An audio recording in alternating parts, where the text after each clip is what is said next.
Hello, habari. Kwa majina naitwa Dr. Mary. Mimi ni mtabibu wa tiba asili na mitishamba.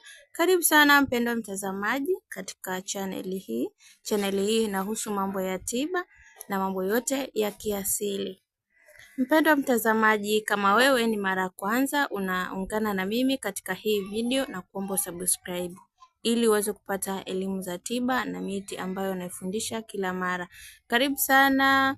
Kwa leo naenda kukupa darasa zuri, darasa ambalo utalifurahia na litakupa tiba nzuri, tiba ya asili. Ambapo leo nitaenda kufundisha namna kutumia aloe vera kwa ajili ya kujitibia maradhi mbalimbali kwenye mwili.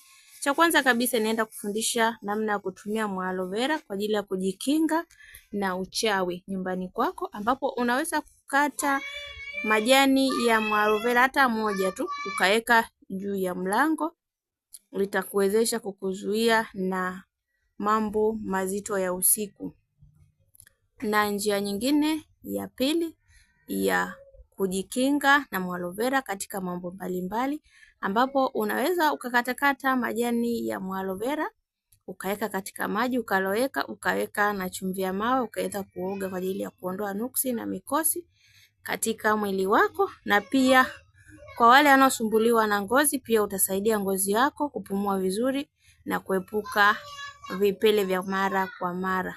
Njia nyingine ya kutibu aloe vera, ambapo unaweza ukatumia maji hayo hayo ya aloe vera katika kutibu changamoto ya maradhi ya sumu mwilini, ambapo unaweza ukatengeneza juisi yake ukakunywa kwa kikombe kidogo cha chai, ambapo utaweza kunywa kila asubuhi unapoamka. Hakikisha umeshakula chakula, kwa sababu aloe vera una asili ya kuwa mchungu.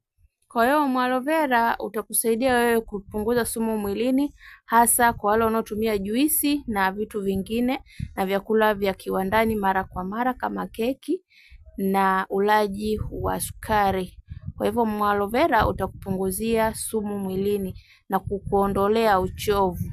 Kama ukiwa umelala unahisi uchovu, mwili unakuwa mzito, utakusaidia kuondoa changamoto hiyo. Lakini aloe vera huu utakusaidia kwa wewe unaosumbuliwa na miguu. Katakata matawi ya aloe vera, nenda kayachemsha. Yakisha chemka, hakikisha umeweka maji lita 3 mpaka lita 4 katika chombo chako. Kama ni sufuria, hakikisha umeijaza. Utachemsha maji yako na utayaacha yapoe.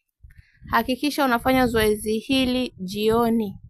Utaloweka miguu yako hapo kwa muda kama wa dakika 10 hadi 15 kwa ajili kutibu maradhi ya miguu. Na kwa wale ambao labda magoti yanakusumbua, utachukua matawi ya aloe vera, utapasha moto na kukandakanda sehemu ambayo unahisi ina maumivu. Inakusaidia sana kutibu maumivu ya ndani ya miguu na viungo vingine. Hiyo ndio tiba nzuri ya aloe vera.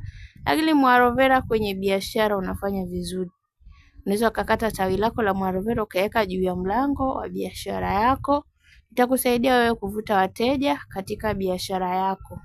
Mpendwa mtazamaji, katika mambo haya ambayo nimekufundisha, hakikisha una subscribe, share, like na toa maoni yako kwa hiki ambacho nakufundisha hapa. Njia nyingine ya kutumia aloe vera ili ukuletee maajabu katika mazingira yako. Aloe vera, maua yake unayoyaona hapa, hayo maua huwa yanatumika katika kumwachisha mtoto. Wakina mama wale wanaonyonyesha, mwanao amefika, basi unataka mwanao aweze kuacha nyonyo. Wale ambao wananyonya sana usiku,